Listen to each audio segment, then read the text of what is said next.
Assalamualaikum warahmatullahi wabarakatuh. Selamat pagi anak-anak. Pagi ini kita akan belajar menelaah struktur surat dinas. Tujuan pembelajaran kita pada pagi hari ini adalah siswa dapat menelaah struktur surat dinas. Oke, sebelum kita menelaah surat dinas, kita ingat kembali ya, surat dinas itu apa? Surat dinas adalah surat yang menyangkut persoalan-persoalan kedinasan. Oke, kemudian surat dinas disusun atas nama suatu instansi, baik pemerintah maupun swasta, dan ditujukan kepada instansi lain ataupun perseorangan. Contoh, surat tugas, surat pengantar, surat pemberitahuan, atau surat keputusan, dan masih berbagai jenis surat lainnya. Kita lanjutkan dengan contoh menelaah surat dinas. Oke, jadi di sini ada surat dinas yang dikeluarkan oleh OSIS SMP Budi Utomo, Jalan Pemuda 23, Mojocacar, Kemlaki, Mojokerto. Kita langsung saja melihat struktur dari surat dinas ini. Jadi struktur surat dinas kita lihat sesuai dengan unsur-unsur surat dinas ya. Jika di pelajaran sebelumnya kita telah pelajari unsur-unsur surat dinas ada apa saja. Nah, kali ini kita belajar secara spesifik. Mana sih bagian-bagian dari unsur surat dinas tersebut? Nah, untuk menelaah struktur surat dinas. Yang pertama, bagian kop surat terlebih dahulu. Ya, unsur surat dinas yang pertama atau struktur surat dinas yang pertama diawali oleh kop surat. Nah, di sini kop surat ada di bagian atas sendiri ya. Berisi apa kop surat? Berisi identitas dari instansi yang mengeluarkan surat ya. Pak Faisal ulang kembali. Kop surat berisi identitas dari instansi yang mengeluarkan surat. Di sini bisa terdiri atas satu nama instansinya, di sini nama instansi ya. OSIS SMP Budi Utomo. Nah, di sini adalah instansinya. Kemudian di bawah adalah alamatnya, dilengkapi dengan alamat dan bila perlu ditambahkan dengan logo. Oke, jadi minimal ada tiga, ada nama, ada alamat, dan ada logo. Kalau tidak ada logo tidak apa-apa. Maaf, kalau tidak ada logo juga tidak apa-apa, cukup nama dan alamat. Oke, setelah kop surat, struktur berikutnya atau unsur berikutnya adalah tanggal surat. Oke, di sini 5 Maret 2019. Perlu diketahui berbeda dengan surat pribadi. Kalau surat pribadi sebelumnya di sini ada tempat ya. Di sini tidak perlu tanggal, tidak perlu tempat karena di atas di kop surat sudah ada. Jadi di sini langsung tanggal surat. Oke.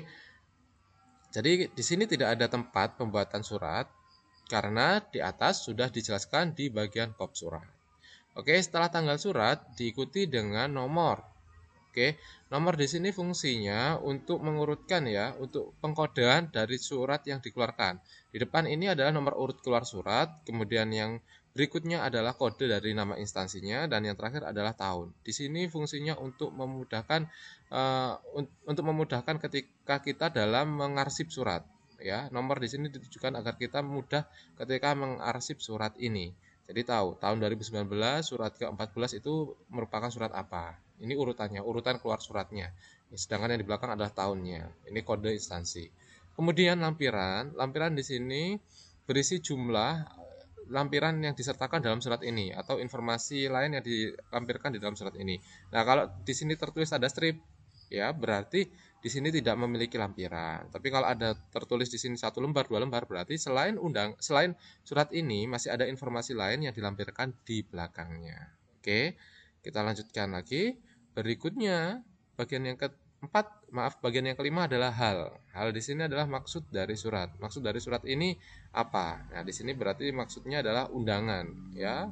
Tujuan dari dituliskannya surat ini adalah untuk undangan, ya. Jadi di sini hal berisi maksud atau tujuan ditulisnya surat ini, yaitu untuk undangan. Kemudian setelah hal berikutnya adalah alamat surat. Ya, alamat surat di sini surat tersebut ditujukan kepada siapa? Sasaran surat ini ditujukan kepada siapa? Ya, supaya tahu siapa yang berhak untuk membaca surat ini. Nah, untuk cara penulisannya di sini, yang terhormat Ketua OSIS SMP se-Kabupaten Mojokerto di Mojokerto. Di sini cukup yang terhormat, tidak perlu kata kepada. Jadi dipilih salah satu. Kepada yang terhormat tidak diperkenankan ya, karena nanti tidak efektif, double. Jadi dipilih salah satu, sedangkan di sini surat resmi atau surat dinas, maka dipilih yang lebih ini ya, yang lebih sopan, yang lebih tinggi maknanya, yaitu yang terhormat dibandingkan dengan kepada. Oke, jadi di sini dipilih yang terhormat, Ketua OSIS SMP se-Kabupaten Mojokerto di Mojokerto. Kemudian di akhir alamat surat tidak perlu tanda baca titik, langsung sudah selesai ya. Oke, setelah alamat surat berikutnya adalah salam pembuka. Nah, berbeda dengan surat pribadi sebelumnya. Kalau surat pribadi kan bebas ya pembuatan salam pembukanya.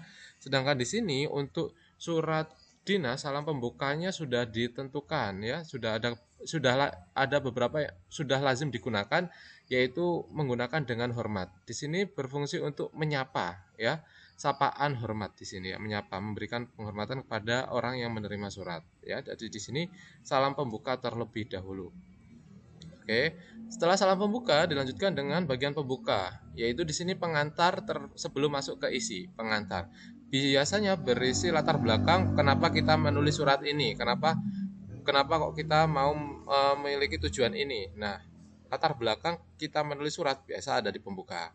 Di sini berupa pengantar ya, berisi pengantar saja. Cuma ada beberapa yang tidak dalam bentuk paragraf pembuka ya, bisa hanya dengan surat ini kami memberitahukan. Nah, berarti di situ tidak ada pembuka yang spesifik yang yang panjang seperti dalam satu paragraf ini. Bisa jadi bergabung dengan isi.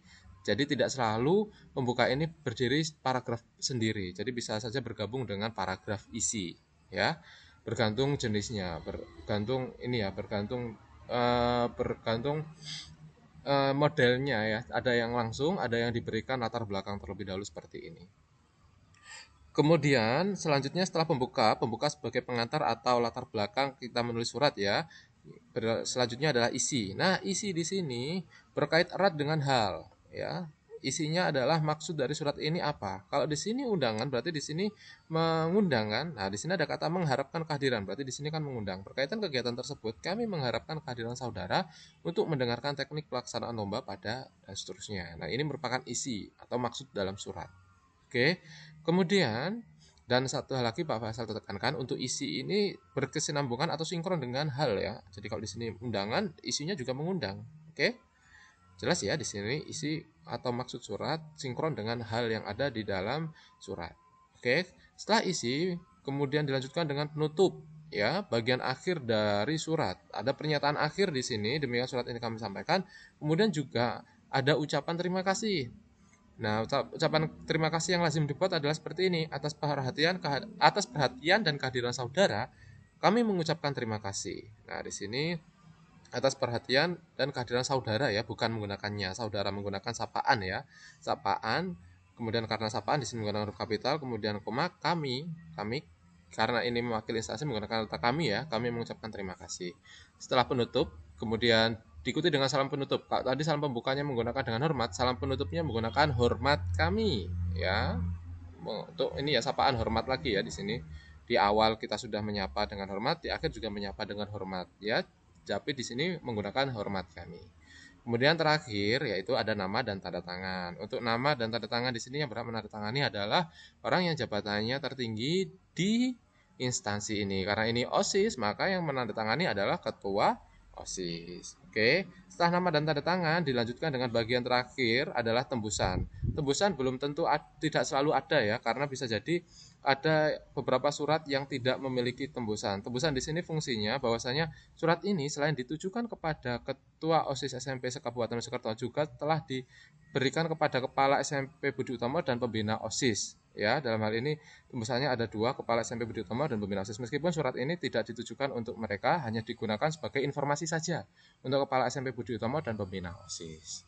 Oke, jadi ini contoh dari menelaah surat dinas ya, struktur surat dinas seperti itu. Jadi itu tadi bagian-bagiannya dan fungsinya. Oke. Nah, jadi ini ya unsur dari surat dinas atau struktur surat dinas terdiri atas 13 hal, yaitu kepala surat atau kop surat, tanggal pembuatan surat, nomor surat, lampiran surat, hal surat, alamat surat, salam pembuka, paragraf isi, paragraf penutup, salam penutup, tanda tangan dan nama pembuat surat, dan terakhir tembusan bila ada. Jadi tidak selalu tembusan itu ada. Baik, demikian pembelajaran kita pada pagi hari ini. Apabila ada kurang lebihnya mohon maaf. Terima kasih. Semoga pandemi ini segera berakhir. Wassalamualaikum warahmatullahi wabarakatuh.